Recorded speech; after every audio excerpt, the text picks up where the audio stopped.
ओडिशा रे विभिन्न समस्या गत सरकार समय देखा जाइतला।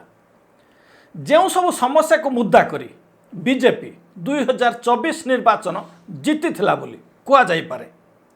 ସେହି ବାବଦରେ ଏବେର ବିଜେପି ରାଜ୍ୟ ସଭାପତି ତଥା ରାଜ୍ୟସଭା ସାଂସଦ ମନମୋହନ ସାମଲ କ'ଣ କହିଥିଲେ ଆସନ୍ତୁ ପ୍ରଥମେ ଶୁଣିନେବା। ଆମେ ଚିଟଫଣ୍ଡ ଟଙ୍କା ସରକାର ଆସିବାର 24 ଘଣ୍ଟା ଭିତରେ ଅର୍ଡିନାନ୍ସ କରିକି ଲୋକଙ୍କୁ ପଇସା ଫେରେଇବାର ବ୍ୟବସ୍ଥା କରୁଛେ। ଅର୍ଡିନାନ୍ସ କରିକି ଯେଉଁ ଚିଟଫଣ୍ଡରେ 40 ଲକ୍ଷ ଲୋକଙ୍କର ଟଙ୍କା ଡୁବିଛି ସେ ଅର୍ଡିନାନ୍ସ ହବ ଏବଂ ସବୁ ସରକାରୀ ଖାତାକୁ ଜମି ଆସିବ ଏବଂ ଅକ୍ସନ କରିକି ଦିଆ।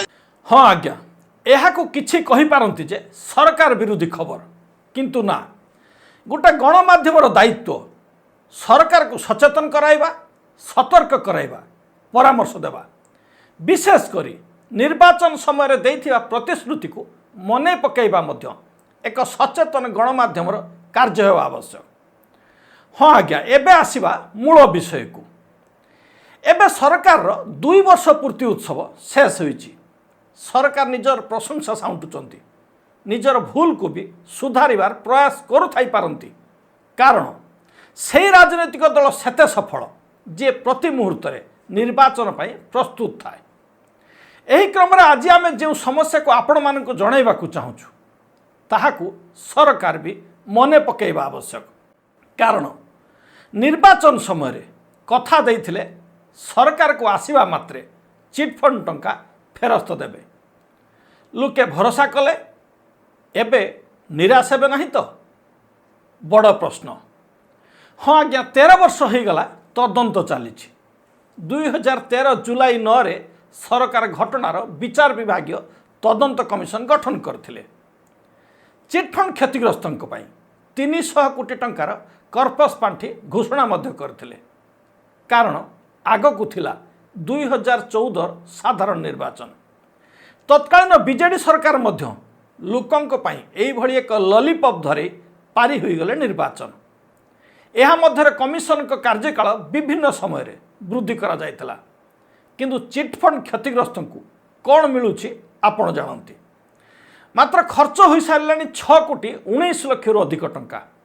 এই କିଛି ଦିନ ତଳେ 2026 ଜୁନ୍ 1ରେ ରାଜ୍ୟ ସରକାରଙ୍କ ଅର୍ଥ ବିଭାଗ ଏକ ବିଜ୍ଞପ୍ତି ଜାରି କରିଛନ୍ତି ଯେ ତଦନ୍ତ କମିଶନ ସୁପାରିଶ କରିଥିବା ସମସ୍ତ କ୍ଷୁଦ୍ର ଜମାକାରୀ କେବଳ ପରିଚୟପତ୍ର ପ୍ରଦାନ କରି ସେମାନଙ୍କ ଟଙ୍କା ଫେରସ୍ତ ପାଇପାରିବେ। କିନ୍ତୁ କେମିତି, କିଏ ନିର୍ଦ୍ଧାରଣ କରିବ କିଏ ଜମାକାରୀ କିଏ ନୁହେଁ, କିଏ କ୍ଷୁଦ୍ର ଜମାକାରୀ କିଏ ବଡ଼? ତଦନ୍ତ ତ ଚାଲିଛି, ରିପୋର୍ଟ ମିଳିଲେ ତ ମାତ୍ର 10,000 ଟଙ୍କାରୁ ଅଧିକ ବା ବୃହତ୍ ଜମାକାରୀଙ୍କ ଟଙ୍କା ଫେରସ୍ତ ସମ୍ପର୍କରେ ସରକାର ଚିନ୍ତା କଲେଣି କି?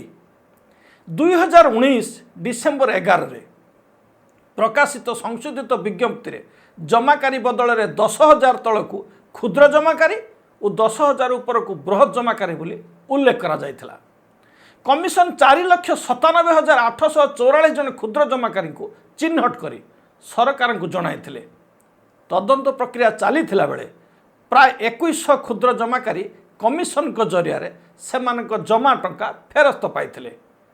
ଏଣୁ ଯଦି ବି ସରକାର ଦିଅନ୍ତି ଏବଂ କ୍ଷୁଦ୍ର ଜମାକାରୀଙ୍କ ତାଲିକା ପ୍ରସ୍ତୁତି ସମ୍ଭବ ହୋଇପାରିଲା, ତେବେ ବୃହତ୍ ଜମାକାରୀ କରିବେ କ'ଣ? 2020 ଫେବୃଆରୀ 4ରୁ ଚିଟଫଣ୍ଡ ଘଟଣାର ବିଚାର ବିଭାଗୀୟ ତଦନ୍ତ କରୁଥିବା ଜଷ୍ଟିସ୍ ମଦନ ମୋହନ ଦାସ କମିଶନଙ୍କ କାର୍ଯ୍ୟାଳୟ ଶେଷ ହୋଇଛି। ବକ୍ସିବଜାରଠାରେ ଥିବା ତଦନ୍ତ କମିଶନଙ୍କ କାର୍ଯ୍ୟାଳୟରେ 2020ରୁ ତାଲା ଝୁଲୁଛି। 6 ବର୍ଷ ହୋଇଗଲାଣି। ଏବେ ଲକ୍ଷ ଲକ୍ଷ ସତ୍ୟପାଠ, ଆସବାସପତ୍ର, କମ୍ପ୍ୟୁଟର ଇତ୍ୟାଦିର ଅବସ୍ଥା କ'ଣ ଥିବ ଆପଣ ଅନୁମାନ କରିପାରନ୍ତି।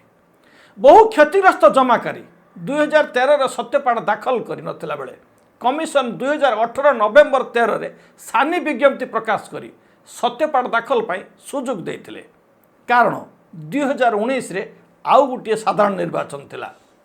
ଏହି ଦ୍ୱିତୀୟ ପର୍ଯ୍ୟାୟରେ କମିଶନଙ୍କ ନିକଟରେ ପ୍ରାୟ 7 ଲକ୍ଷ ଚିଟଫଣ୍ଡ କ୍ଷତିଗ୍ରସ୍ତ ଜମାକାରୀ ସତ୍ୟପାଠ ଦାଖଲ କରିଥିଲେ, କିନ୍ତୁ ଏହି ସତ୍ୟପାଠ ଗୁଡ଼ିକ ଯାଞ୍ଚ ପୂର୍ବରୁ ତଦନ୍ତ କମିଶନ ବନ୍ଦ ହୋଇଗଲା, ଯାହାକି ବିଜେଡ଼ିକୁ 2024ରେ ନିଶ୍ଚିତ ଭାବରେ କିଛିଟା କ୍ଷତିରେ ପହଞ୍ଚାଇଛି ବୋଲି କୁହାଯାଇପାରେ।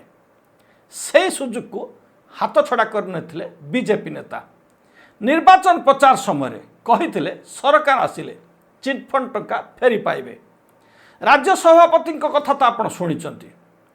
आमे एबे सरकार को गुहारी करुचु हे सरकार शुण हे आग को पंचायत पौर निर्वाचन एणु तदंत कमिशन बसातु कि ना कौन करुछंती करंतु किंतु ठकईर शिकार होइतिबा जमाकारी को टंका फेरस्त दियंतु।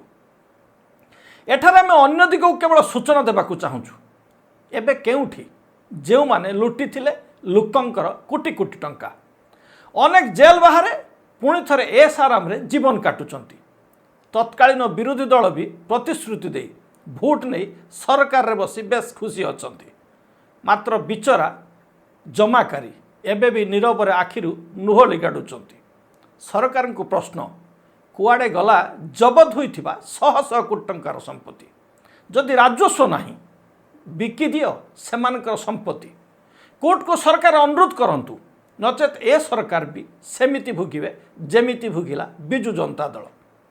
बंधुगण केमिति लागुछि हमर आलोचना सरकार समस्त निर्वाचन प्रतिश्रुति को नहीं आरंभ करिछु हमर ए विशेष कार्यक्रम आमको सब्सक्राइब कर नथिले आग को अधिक आलोचना पाई आमको एबे सब्सक्राइब करने सहित लाइक करंतु एवं शेयर करने को अनुरोध करुछु।